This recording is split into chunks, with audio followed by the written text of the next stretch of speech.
Hello viewers welcome to my channel. तो देखो guys हमारा साइकिल की अवस्था।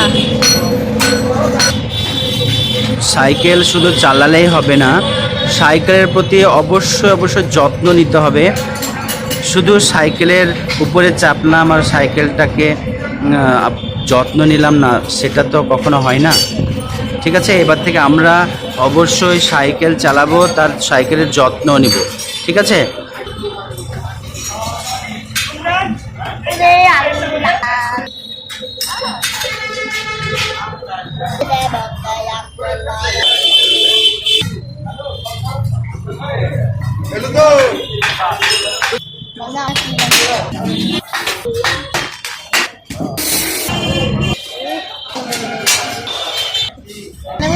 বড় হলো কি ওই টাকাটা